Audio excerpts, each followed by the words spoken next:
Hello everyone, welcome to my April reading wrap-up, and I did read 8 books in April. It was a stressful month, and what I do when I'm that stressed out is I read.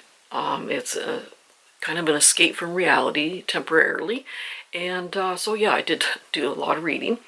And presently, I'm kind of drawn just to kind of cozy literary books or cozy fantasy or whatever, just because they're like a security blanket for me and just a nice warm hug. And right now I'm reading Keeper of Enchanted Rooms by Charlie Holmberg. And yeah, I'm not quite halfway through.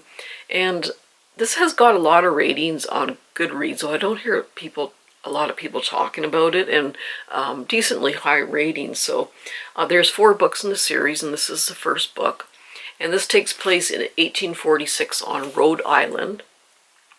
And Merritt is a writer, and he is estranged from his family.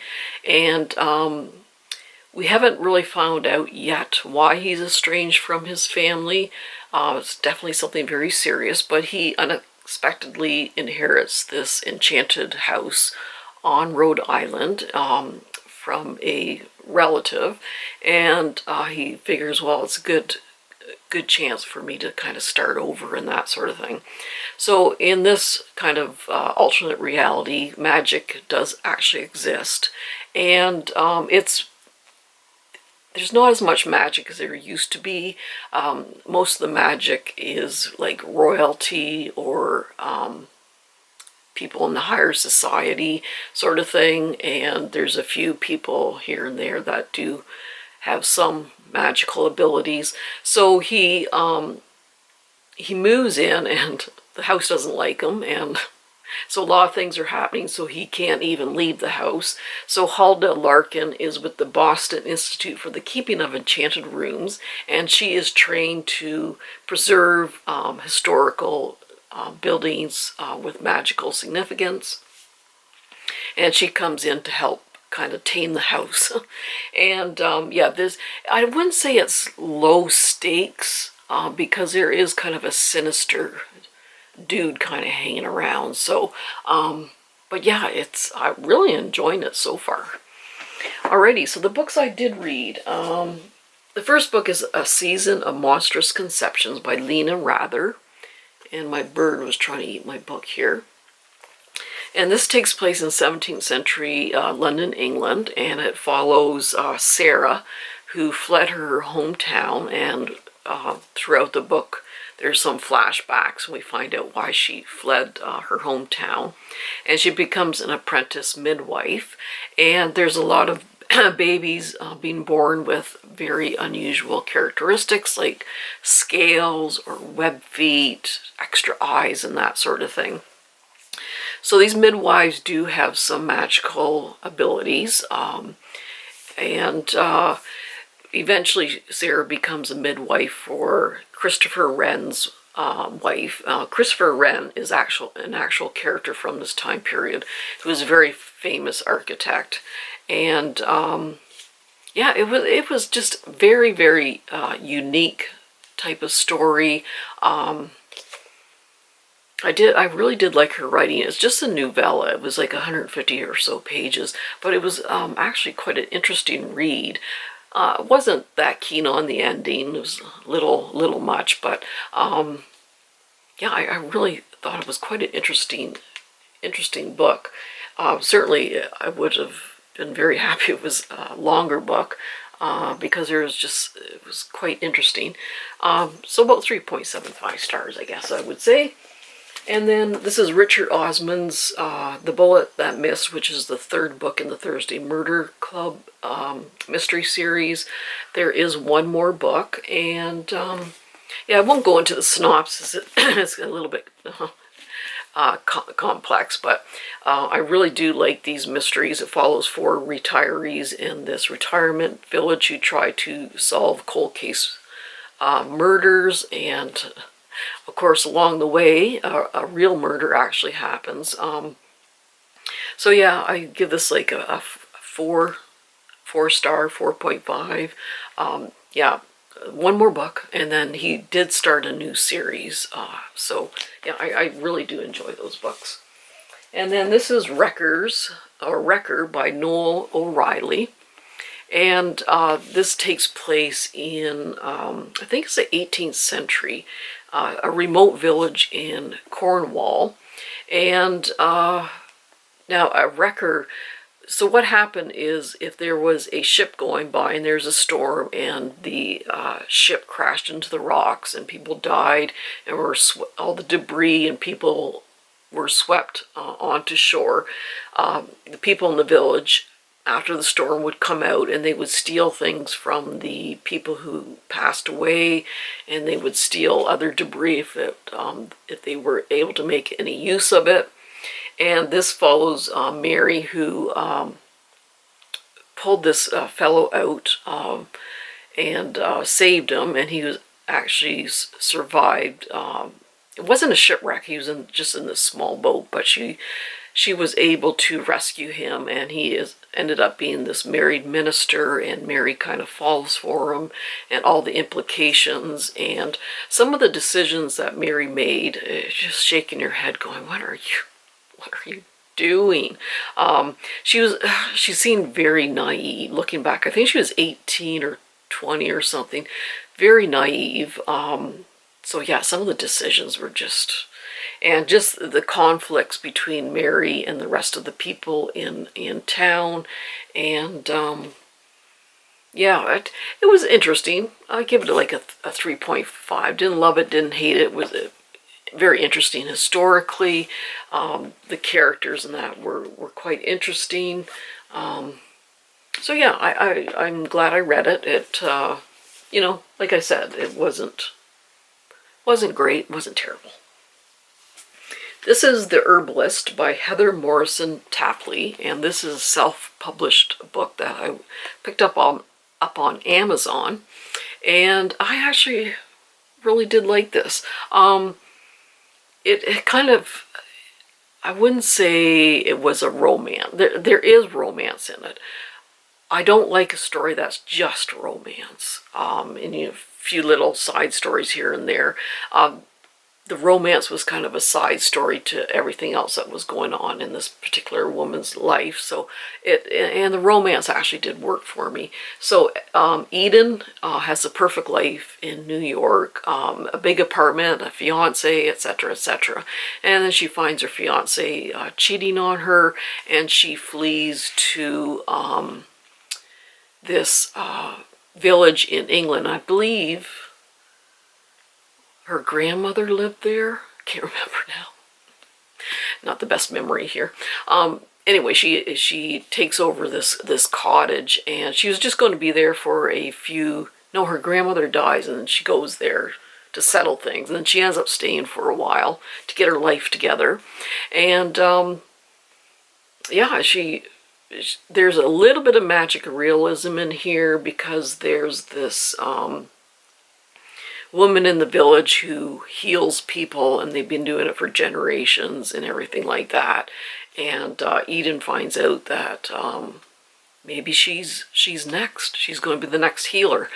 So yeah, like I said, the romance actually worked for me, and it was this kind of cozy village feel to it, and yeah, I actually really, really liked it. Oop. I'm back.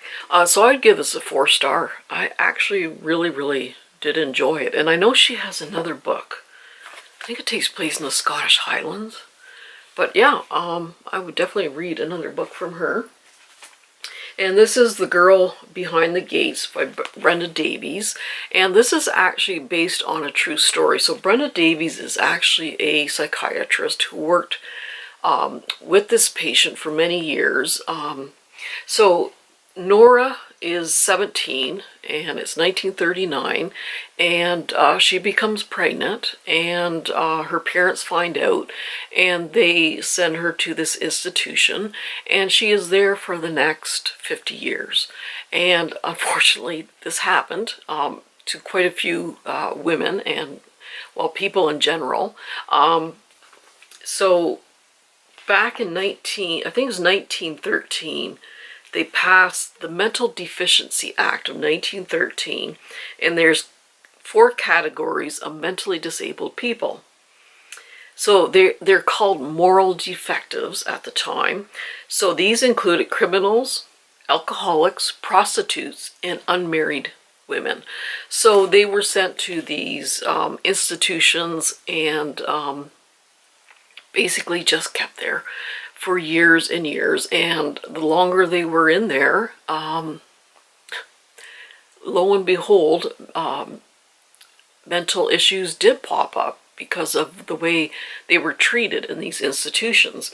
So I guess Brenda Davies, the author, was encouraging Nora to tell her story, and Nora kept refusing, and she wanted Brenda Davies to write her story, but she kept refusing. So after Nora did pass away, Brenda Davies decided, you know what, I am going to write her story. So I don't know how much of this is fictional and how much is actually based on Nora's story. But she was in the Institute for 50 years, and then throughout America, North America and England and that, all these large institutions were shut down, and she had to go out and try to live on her own. So it follows her from the very beginning when she became pregnant and her first few years in the Institute and throughout her life in this Institute and how she was treated and that sort of thing. And then at the when this psychiatrist, Janet, comes, they realize that all these institutes are going to shut down and she will have to be released. And when you're being institutionalized for 50 years, how do you go out and make your own life? And yeah, it was just very well done, and definitely a 5-star. It was quite a read. It was very emotional, gut-wrenching kind of read that, you know, this woman who just simply became pregnant, and, you know, the guy gets away scot-free. It doesn't matter if it was sexual assault or what it was. You know, it was the woman who had to bear the burden. And just the unfairness and injustice of it all. Just such a good read. So yeah, definitely a 5-star. And this is The Spell Shop by Sarah Beth Durst. So after reading that book, which was just heart-wrenching, I thought I needed something cozy, a nice warm hug. So this is a cozy fantasy. And this follows, oh, and it's got sprayed edges too. So this follows Kyla, who is a very introverted librarian at the Great Library of Elysium, and revolutionaries have taken over the kingdom, and they had burned down the library where she works and she lives, and she is able to rescue some books, and she fled back to this remote island where her parents brought her up. And yeah, it's just such a lovely story. I actually like this better than Legends and Lattes. I do like it as much as the Encyclopedia, Emily Wilde's Encyclopedia of Fairies. I really did like that one. This one is just right up there too. I just really enjoyed it. It did have the cozy vibes, how she fixes up her old house, and she decides to make jam to help sort of make a living, and she's trying to protect these spell books. And there's little romance in there, which is just so sweet. And yeah, I give this a 4.5 stars. I really enjoyed that one. It's just what I needed at the time. And then this is A Quiet Life in the Country by T.E. Kinsey, and this is a Lady Hardcastle mystery. So Meg and books, or Meg loves books, I can't remember. Anyway, she really likes this series. So this is the first book in the series, and I found this on Awesome Books. And it follows Lady Hardcastle, who is a widow, and she has Florence is her maid, and they have a very secretive past. Something happened. They were traveling with her husband died, and they traveled to, I think, China, and they had to flee a different country. We don't really find out in this book. I'm sure in other books, there's quite a few books in the series, we'll find out why she fled. But her maid has like martial arts skills and everything like that. So they decide they finally just want a quiet life, so they move out into this home in the country, and there's a dead body in the woods, and they help the police figure out who did it. So yeah, they're quite a cute, eccentric couple, and yeah, I enjoyed it. It was an okay mystery. It wasn't pretty good. I give it like a 3.75 stars. Now I heard the first one sort of introduces you to the characters, and the other books are a little bit better. So, but yeah, I enjoyed it. It was a good way to pass the time. And the final book is Claire Mackintosh, The Donor, and this is a novella. And if you're from the UK, you probably recognize the Reading Agency. These books were sold for £1. They call them like quick reads. And what does it say in here? Quick reads are short books written by best-selling authors. They're perfect for regular readers and adults reading for pleasure for the first time. So yeah, it was a very quick read. So this follows Lizzie and her daughter Meg, and Meg had a life-saving heart transplant when she was 14 years old. She had cancer when she was a toddler, and then the side effects, unfortunately, her heart, she needed a transplant, and she was always told, do not get in touch with the donor family, because it's just too many repercussions with doing that. Well, the donor's mother actually sends a letter and says, I really, really want to meet you. And she's quite reluctant to, and she finally gives in. And yeah, things happen. There is quite a twist, quite an interesting twist. So yeah, it was a quick, fun read. I actually really, really enjoyed it. Yeah, it was very interesting. Like, you don't really think too much about how it would be to meet like the donor's family and all the emotions that would be involved with that.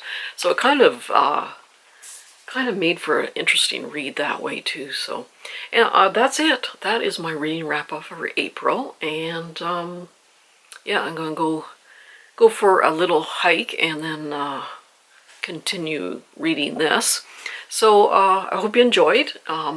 Happy reading, and we'll see you soon. Bye-bye.